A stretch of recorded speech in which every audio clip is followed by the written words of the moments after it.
le voina chuan class 12 organic chemistry kan zir dona organic chemistry a chuan organic compound chungchang kan zir dona ni le introduction a chuan organic compound kan ti hian eng compound tenge huam posom pakhatin zirlai khan organic compound definition a petua hydrocarbon le a derivative de an ni e ati hydrocarbon kan ti chuan compound a carbon atom le hydrogen atom chau omna atom dang om don lo chung ho chu hydrocarbon kan tia tin chung hydrocarbon tang chuan compound dang an lo siam chuak le ta chung ho chu hydrocarbon derivative kan ti chu ni hydrocarbon derivative chu hydrocarbon tang a siam ania carbon le hydrogen tom zong zong kha replace don chuang lowa hydrogen tom then khat kha atom dang in replace don ani maya chu ti ni chuan organic compound kan ti reng chuan organic compound a chuan carbon le hydrogen tom om ngei don atom danga om ani point khang ho chu organic compound fek ani hydrocarbon kan ti carbon le hydrogen om no bi ka chuan methane ethane kan ti te isobutane heng compound pathuma hian carbon atom oma hydrogen atom om atom dang om lo chu chu heng ho hi hydrocarbon kan ti khania tin heng hydrocarbon tang heng compound dang kan siam dona hydrogen tom hi atom dang in ka replace ti rang le ethyl chloride methyl alcohol le ethanamine kan ziak ta heng compound pathuma hian carbon le hydrogen tom om vek tin carbon le hydrogen tom ba ka Cl oma oxygen oma nitrogen om heng hoi hydrocarbon derivative kan ti khani organic compound a chuan carbon le hydrogen om ngei turin ni wangin hydrogen le carbon om veka chu cha heng ho zong zong hi organic compound kan ti khani compound dang then khat carbon dioxide water kan ti te sulfuric acid nitric acid te perchloric acid a hian carbon le hydrogen kopna a lo chu chuan heng ho compound zong zong hi organic compound ni loin heng ho chu inorganic compound ania chuan voina kan zirtu chu organic compound bi khini chuan organic compound a po hian functional group an neia functional group thiam taka zirtu chuan functional group introduction haloalkane le haloarenes chapter hi kan zir tana ngai ni haloalkane le haloarenes sa chuan voina chuan a preparation point pani pathum vel kan ziranga preparation kan zir main poimo te uma chu classification a then than dan hini haloalkane kan ti chuan thil pahnih in kop halogen le alkyl group in kop khani maya tuna hian halogen a hian chlorine ka hmanga alkyl group a chuan methyl ka hmang halogen chu chlorine ve ka hmanga amar chu alkyl group a hian methyl te ethyl te isopropyl te le tertiary butyl ka hmanga heng hoi then thang thei ve kan ni halogen in attach na carbon tom kan enanga he hi nia heta chuan ten attach isopropyl chloride a chuan halogen zom tu carbon tom he nia tertiary butyl chloride a chuan halogen zom tu hemi carbon tom hini a zom tu carbon tom hian carbon tom dang in za nge nei chu chuan classification chu hril don ani halogen zom tu carbon tom hian carbon tom dang pakhat pahnih pathuma zomo wangin heng ho hi tertiary alkyl halide kan tia halogen zom tu carbon tom hian carbon tom dang pahnih nei wangin heng ho hi secondary alkyl halide heta chuan halogen zom tu carbon tom hian carbon tom dang pakhat chaw ania chuan primary alkyl halide ania halogen zom tu carbon tom hian carbon tom dang engma zom anei lo chuan primary ai po simple zok methyl chloride he classification hi apoi mo na chu nakina class na kan zir dona SN1 reaction le SN2 reaction chungcha hein zona thin ni SN1 a chuan alkyl halide reactivity order hi tertiary secondary primary methyl ti hian a decrease a SN2 a methyl halide reactive vera primary nia secondary nia tertiary ni heting order kan hria chon all someday na classification rahin kan chang the don tuna heng compound palite a hian zona lo umta which of the following compound react fastest with SN2 alo jitani heng compound palite hian SN2 reaction undergo dona khoyange reaction chakberang eng compound hinge react pa seberang tin zona lo umta SN2 a chuan methyl reactive bera primary secondary tertiary ti kan theta I classify ta nga hei methyl ni chuan methyl chloride will undergo SN2 reaction fastest SN1 apollo zo sela SN1 a chuan tertiary alkyl halide reactive bera secondary nia primary nia methyl nia chuan SN1 a zo ta ni chuan classification ta khan tertiary I identify nga tertiary alkyl halide kha a reactive vertical doni chuan classification hi apoimo a alcohol is runa po a functional group in attached na carbon tom khan carbon tom dang yang attach nei zomani khami zir khan classification kai anti doni le tuna chuan preparation kan zirang alkyl halide kan siam dona reaction mangin soito khan alkyl halide chu thil pati alkyl group le halogen in kop khania chuan preparation masapera chuan alkyl group le halogen ka reakang a point a chuan halogenation of alkane kan tianga alkane a hydrocarbon hemi alkane a simple ber methane kalanga halogen a chuan chlorine kalang halogen hi periodic table a chuan group som pasari nan oma fluorine chlorine bromine iodine hi kan enania radioactive element oma chu kan zirlem lo thanin le he methane le chlorine hi room temperature emo absence of light da ka chon reaction thleng theilo amar chu temperature sang takemo in the presence of UV light sunlight kan ti chuan aum khan reaction thleng thei dona reaction renga chuan a reactant a hian bond breaking omngaya a product lama bond formation omngai a reactant a bond break thele chon reaction in proceed thelo ni mai a bond a break ma pole a reactive kan ti khania product in siam ma dona chuan in enting a bond a break ang kha zona tlingta ani chlorine atom ten ka zia kanga chlorine chu group som pasrenan oma valence electron pasari nei chuan he chlorine atom hian electron pasari nei don octadrula chuan valence electrons pariatan nei ngai chuan an ngetangan stable don ti hania heng chlorine atom te hian valence electron pasari chon nei chuan an ngetlo unstable lo ani unstable lo wangin chlorine atom hi a exist helo atomic state in a thelo chlorine atom dangka ziak lenga hei po hian pasari tho nei pasari veve an neia pakhat veve an mobile ani chuan he chlorine atom hian pasari zinga pakhat hi athonga he chlorine atom hian pasari zinga pakhat hi athong khaten tho chi khan chlorine atom pani kha zom tu bond akara dona he bond chu electron pani siamania pani zinga pakhat chu he chlorine atom hian athoa pakhat danga chu he chlorine atom hian atho chuan tho khomina bond siam an siam awangin heng bond chu covalent bond kan ti khania ti khan heta bond siam to electron pani kha he chlorine atom hian manganga pariata lo neinga he chlorine atom hian mangbok nga pariata nei yang chuan chlorine reng chu molecular khan unstable an hetani atomic state in ngai lowa molecular state in chlorine exists as molecule kan ti khania chuan in reaction a chuan bond breakdown kan ti to kha he chlorine molecule chalo ni ta a bond breakdown hi chini kan nei a common lo zo ka chuan in the presence of sunlight emo in the presence of peroxide heng condition a chuan bond breakdown hi homolytic fission kan tia homo to same tin ani chlorine at molecule chlorine atom pahni te zom tu electron pahni kha heian pakhata changa heian pakhata chang don chuan radical free radical ken create don ni Cl free radical Cl free radical chlorine radical ken siam don hetianga bond break hun chu sunlight emo peroxide chuan bond break amar chu reaction tam zo ka chuan common zo ka chuan bond break dan hi heterolytic fission ani azom tu bond electron pani ni kan ti to kha electron pani kha atom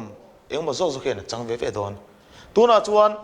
he chlorine molecule hi chlorine atom pani siam ania in ang chiani wangin he molecule hian dipole moment na nei lowa tin a bond hin non polar bond ani engma zo zo khen chang sela poilo hydrolytic fission a chuan bond siam tu electron pahnih kha pakhatin a chang ve ve chuan a arrow pokha double hood in kan zia kani hemi chlorine atom hi kan en chuan electron in a chhuah san tin ania plus ania electrophile increator chlorine atom nung zoka chuan electron luna lamania minus nucleophile increator ni thei bond break dan chin hi ni tuna kon condition a chuan uv light ania chuan a bond break dan kha homolytic fission in dona heti hen in siam dona chuan chlorine molecule ni china kha chlorine free radical khan don heta hian free radical vangin methane pohin free radical don carbocation C+ mo carbon ion C- theilo methane chung carbon hen hydrogen tom pali ne ya tetrahedral structure ania hydrogen te carbon angle hi 109.5 degree ni heta radical vangin heta point radical increase dona ti hian CH3 methane ni china kha methyl radical hydrogen point radical ni don ti hian free radical kan ti ho hi a reactive ema a chan chu valence electrons pasari nenia pariatan e khana stable dona electron pakhat an momoni sang lutuk chu unreactive lutuk abul nai vela a nearby electron lo sela chung ho chu withdraw vekan tum ta ni chu electron an momol tuk unreactive lutuk hetilaya chlorine radical le hydrogen radical kha in react nga hydrochloric acid an siam chuan methyl radical le chlorine radical kha ein react ve ni chuan methyl chloride khan siam dona tikhana step atop amar chu heti radical method a chuan photohalogenation a chuan alkane kan ti hemi methane kha excess amount tamdeu kan mang ani chawin amount tamdeu kan mang ni chuin photohalogenation hemi chlorination kha athling thei don luwa reaction ha top thei ni monohalogenation a hian amar chu excess kan man silo chuan heta methyl radical le chlorine radical kha in react mai don luwa methyl chu free radical khan ala exist sunjom don ani chuan heta radical wang khan chlorine molecule nen in react lenga radical homolytic fission in reaction a thlenga bond a break anga chlorine radical khan siamang chuan hetilai chlorine radical le methyl radical khan react ve chianga methyl chloride nianga chlorine radical la chu radical la chuan awangin chlorination ka carry out lenga homolytic fission thonianga chlorine radical hetilai chlorine radical in reaction chlorine molecule Cl2 in siam dona chuan hetilai chlorine radical pakhat khan step pasa zo komi ang che khan hydrogen pathum jinga pakhat kha a react anga chuan hydrogen tom pahni omang tihan radical chuan chlorine molecule thoi react le chuan homolytic fission a thleng lenga ti hian chuan hetilai chlorine radical le hetilai carbon radical khain react nga Cl pahni to don tinani CH2Cl2 chuanin chlorine radical khala chu ti han step khatna chuan radical la lo UV light ka man chi khan radical increase ta radical to wangin automatic radical kha increase zel to don asan pain sunlight kha kan mamo to lo a initiate nan kan mamo ni chuan chlorine molecule chlorination carrier le chuan homolytic fission ti tho hi ring create anga heta chlorine radical chung chlorine molecule an siama Cl2 chuan heta dichloromethane hian H panhila neya H hydrogen tom panhi jinga pakhata kha heta chlorine radical nen chuak anga chuan carbon hian radical free radical in create le don H pakha chu tonga CH_Cl2 tikhan radical ani wangin chlorination ni carry out lenga homolytic fission in tiana kal lenga heta chlorine radical le carbon radical khain react anga Cl kha pathuma lo tonga CH_Cl3 chuan he radical hi la chuang ani chlorination carry out le chuan homolytic fission thoni anga chlorine radical panhing create anga hei lein react chlorine molecule chuanin hei zok hian hydrogen tom pakhat omakha a react anga carbon hian radical in create don ni H om to lo chuan radical vangin chlorination thau ke ru tlenga radical anianga chuan hetilai chlorine radical e carbon free radical khain rek nga Cl pali lo to don le a product siam hi kan en chuan methyl chloride siama dichloromethane siama trichloromethane chloroform kan ti bok siama tin tetrachloromethane carbon tetrachloride kan ti bok siama ni alkyl halide siama hi monosubstituted product te di te tri te tetra te nia aim polna sal tuk athil siama hi mixture of alkyl halide siama wangin a product siam hi appear lo du thu sam lo ni chuan aim polna sadul tuk wangin heng mono te di te tri te tetra te ti peer tu chuan la hrang tur chuan process tang purification kan carry out angaya unphysical state hi liquid ani miu wang liquid component purify nan chuan distillation kam hang thina haloalkane ani hloma wangin unboiling point po ai nai dona entina functional group hrang de ini sela haloalkane le alcohol te emo alcohol le aldehyde alcohol le ketone te acid te functional group hrang de ni chuan liquid mani sela unboiling point kha ain thlau dona simple distillation kam hang thin tur nia amar chu functional group inang tho compound ang si lawate haloalkane a ho chuan liquid vekan nia boiling point in te ni wangin fractional distillation kan manangai ni photohalogenation kan carry out nuwa product asiamanga product chu impol na sal to kan mixture of product ani wangin ti pure isolate lak thananga ya chumi la thrang le tur chuan fractional distillation process dang ka apply ngai ni chu chuan he method of preparation hi a step ati thuilu to ka chu chan du thu sam lo ni ne patni na chuan haloarenes kan siam ve dona haloalkane le haloarenes dang lam na chu alkane le arenes khani mai alkane kan ti chu alkyl group khania a classification apo acyclic open ho khania arenes chu benzene kan address a cyclic ania tin cyclic apo homocyclic ani aromatic ani bokani panina chuan haloarenes kan siam don kan ti to kha halogen le benzene kan react dona a point a chuan halogenation of benzene ring benzene ring chu tihen carbon tom paruk hydrogen tom paruk anaya corner parukane corner te na hen carbon tom pakhat le hydrogen tom umbek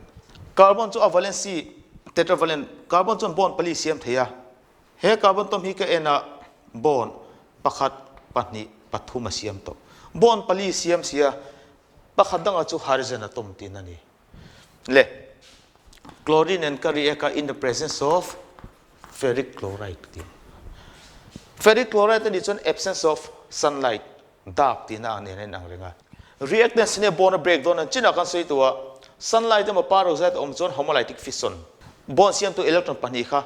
pakhat ve ni sendon kan tia ma se tuna chuan peroxide ma sunlight omlo dark tin a lo ni ta he chlorine molecule cm2 chlorine atom pani tehi hydrolytic fission in aim break anga pakha zok hian bond cm2 electron he chang ve ang ti hian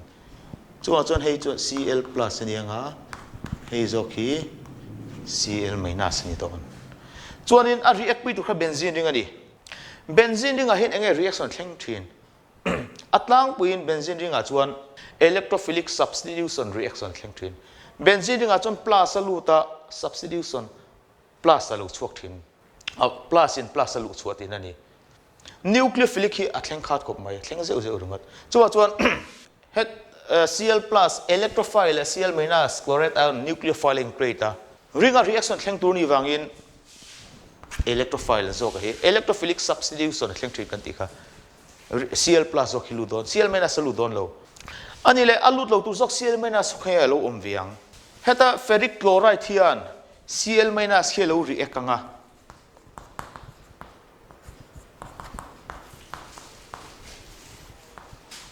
tetrachloroferrate ion siam don ani chuanin ring alu tur kha cl plus zo khini kan tia cl plus hi ring alu ring ko theilowa ring alu don chuan ring atang khan plus lo chuak tur khom ve chumi lo chuak to chu hydrogen plus h plus kan ti khani atira chuan heta hian h pakhata anei achan chu carbon hian bond pakhat pahnih pathum a siama hydrogen tom pakhat ani kha pali na chuni tuna chuan cl lu chia h alo chuaka h atira om kha tuna chuan om to lo bond hi pakhat pahnih pathum pali chu hydrogen h plus alo chhuah chia chuan hetilaya tetrachlorophorate ion hian cl minus khalo chak chuak via angai ang che khan chuanin heta chlorate ion cl minus le h plus kan combine via nga hydrochloric acid alo siam ani ferric chloride lewis acid anga manania ege na tho a function bera chu hetilaya nucleophile zok cl minus kha halide ion kha alo react chung ani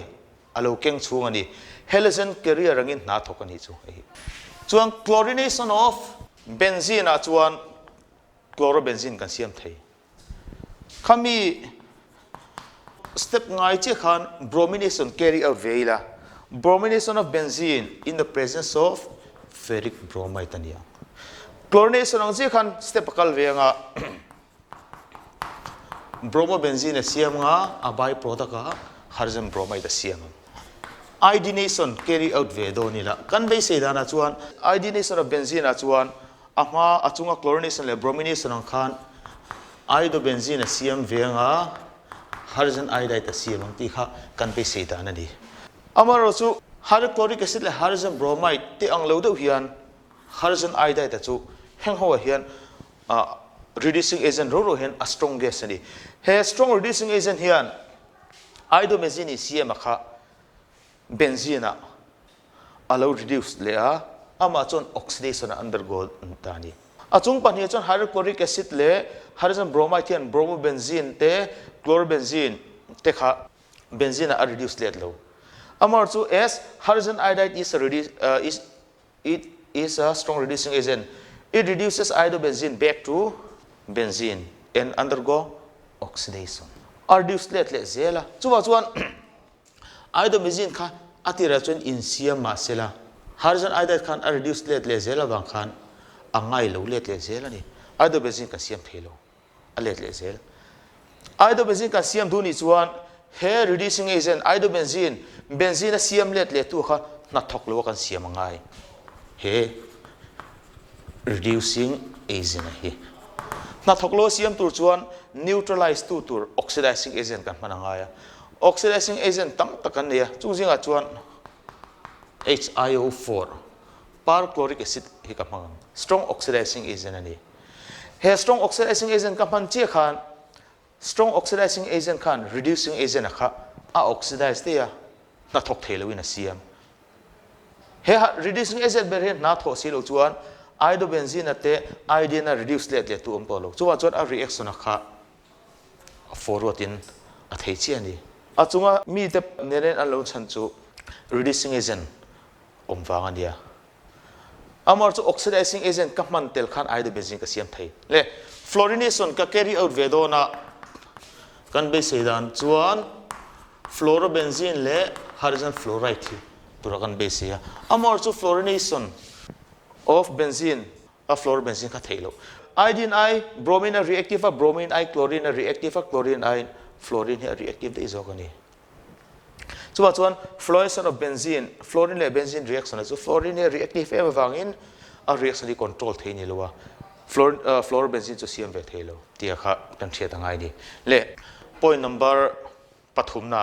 kan kalang point pathumna chuan from alkene kan ti chuan carbon carbon double bond sinani carbon carbon double bond atang ringo thian haloalkane siam theilwa manro danga momo chu kan manro dang momo chu halogen acid carbon carbon double bond omna le halogen acid ka reaction haloalkane kan siam dona halogen acid a hian chili kan neia hydrogen fluoride te hydrogen chloride hydrogen bromide le hydrogen iodide heng halogen acid ho hi a bond break na energy a in ngatani wangin acidic strength hi heting hian omani hydrogen iodide most acidic hydrogen fluoride at least acidic le alkene kan ti chuan carbon carbon double bond kan sei na ni kan ti to kha halogen acid hian hydrochloric acid an manga le he alkene hi kan en chuan carbon double bond tanghen ading lampang avail lampang ka compare ka khai khena e nang chiani CH2 matama po CH2 symmetrical alkene ani double bond ania double bond a hnuai zoki strong sigma bond ani chuan a chung zok weak pi bond lo ni dona strong sigma bond weak pi bond a bond hi breakdown khoilama nge kalang sunlight om silwa parozet om box silwa homolytic fission ni don lo sunlight mo parozet om na chuan homolytic fission dia electron pakhat ve ve sem kan tia amor chu sunlight mo parozet om lo heterolytic fission ni dona carbon tom pahnia zinga pakhathian bond siam tu hachang ve ve don symmetrical ani mi wangin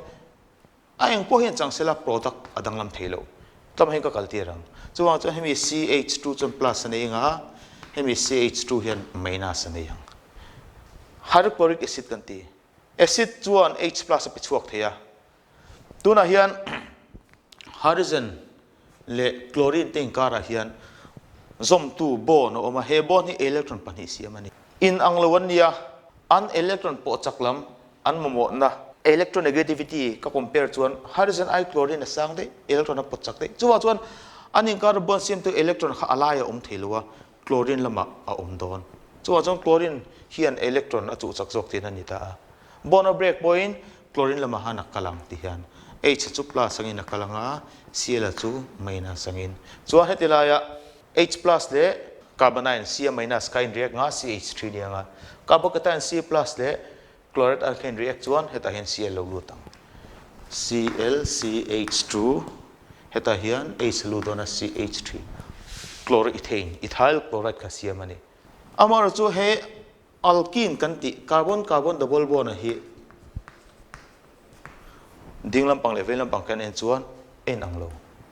unsymmetrical alkene ani unsymmetrical alkene ani che khana poimo na alo lang do na heta hian halogen acid hydrogen bromide ka mang ti han HBr2 acid ania H plus pe chuak nga Br minus kha ti han omanga bromide ion kha helama plus and minus in create vangin hetlama hian plus and minus ve do na khoinge bond break ang he single bond nia strong sigma bond ani double bond na hnuai ki strong sigma bond ka ti chana chungzok chu weak pi bond strong bond weak bond a break down khoilama e kalang dinglama kalang e velama lo le tang kha zona poimo ni le he carbon tom hian single bond ve kania sp3 hybridized carbon tom ania he carbon tom hian double bond ani wangin sp2 nia he carbon tom po hian double bond ania sp2 ni carbon atom he ein anglowa sp te sp2 te sp3 carbon tom te he ein anglo ni a englangin anglo ti chuan a electronegativity ang tolo sp3 a chuan s sana chu zazela somni panga changa sp3 a chuan s in zazela somthum pathum point pathum a changa sp ni chuan zazela somnga s khana changa ni s sana tampo le carbon tom te hian electron pochak an electronegative sp3 a chuan sp2 te carbon tom hian electron an mamo zoka an pot na zoka mase en danglam na chu hemi te carbon tom hi electron mamo te udin huna andinga he carbon tom hi hian carbon tom dang engmani tolo amor chu he carbon tom hian alkyl group zomani he alkyl group hi electronic displacement covalent bond a chuan inductive effect plus inductive effect ani kantia electron releasing group emo electron donating group anti he an electron a pianga hemi sia hian chuan cha hemi si chuan hemi tang alkyl group atang hen electron a don to wangin I electron momona niam he carbon tom hian khoitang ma electron dong lo chuan cha amomona la sang lu tok momo sang ma hian akal don ani ti hian carbon tom claim lama alkyl group omlo na lama zel khan akal don le bond break CH he chu electron chu san ang ni wang khan tian plus ni nga CH2 minus ni le plus and minus ka combine chuan a product ka chuak don amar chu heta hian zona a thina wangin first step le second step in ka proceed ang heta carbon na minus carbon ion ka ti hian H plus kha a first step a chuan a react ang first step a chuan a react chuan CH3 CH plus CH2 ni thina kha H lo lu chuan CH3 ti khan a first step suni chuan a second step a chuan hetilai carbocation C plus le Br minus ka a second step in react ve chianga hetam Br lo lu don chuan CH3 CH3 Br he propene atanga 2 bromo propane isopropyl bromide isiam tur chuan hei hi under akal tlanga ngai ni chu intermediate step kan tia a intermediate step a chuan C khan plus nei carbocation kan tia en carbocation nge plus nei tu C khan C dang ezang ezom nei alkyl group ezang ezom nei ka ti chuan dinglama pakhat velama pakhat pahni ezom chuan secondary carbocation chuan he halogen acid hi unsymmetrical alkene in eta unsymmetrical alkyl halogen acid reaction a chuan a overall kan in chuan double bond nei tu carbon tom hi kena hydrogen nei tlem nei tam positive portion H plus akha carbon atom hydrogen nei tama akala negative portion chu Br minus kha double bond nei tu carbon tom hydrogen nei tlem akala ni chu Markovnikov rule kan tia Markovnikov rule chuan addition of halogen acid to unsymmetrical alkene is such that the positive portion will go to carbon atom carrying more number of hydrogen atom and negative will go to carbon atom carrying less number of hydrogen atom. Then Markovnikov rule chuan hydrogen bromide ba ka hian hydrochloric acid le hydrogen iodide heng acid te hi kan mang the ni hydrogen bromide ka mang the hydrochloric acid ka mang the hydrogen iodide ka mang the boka heavy Markovnikov rule opposite chi hin reaction a thleng theya chumi a opposite chi chu anti Markovnikov rule kan ti chuni anti Markovnikov rule chuan plus kal na kha atam lama ni toloin atlem lama kalanga maina sakha atlem lama ni loin atam lama kal don hemi opposite chi na thil thleng don ni amar chu anti Markovnikov rule a ve thung chuan hydrogen bromide ba ka khan peroxide solvent a mangta kasoi to peroxide sunlight re chuan bond break down ha homolytic fission ani ka ti to kha heti hian plus le minus in ten ve don lo strong sigma bond weak pi bond ania electron pani kha tian radical method khanin proceed ona dot radical khania hbr po dot ani don Markovnikov rule che khan opposite ina kalanga H plus kha helama kalanga chuan H pani lo ni tonga tlama Br kal chuan CH2 Br lo ni tong radical method in proceed on ka ti ha chuan hi Markovnikov rule opposite ania anti Markovnikov rule ni anti Markovnikov rule thena chance chu a chekhop mai hydrogen bromide le peroxide omdun choin anti Markovnikov rule thleng theya Markovnikov rule ave chung chuan hydrogen bromide te hydrochloric acid te hydrogen iodide te mang thei ni anti Markovnikov rule chuan only hydrogen bromide hydrochloric acid tu na hian lo omsela emo hydrogen iodide omsela peroxide om tho sela eng rule nge follow Markovnikov tho ni hydrochloric acid le hydrogen iodide ani chung chuan anti Markovnikov ni tur chuan hydrogen bromide le peroxide ani kherangai ni ole khati zong kha tuntu makan zir thei chu ni sela clear tu zong te in lo hlok pui ngei ka be se ni kalome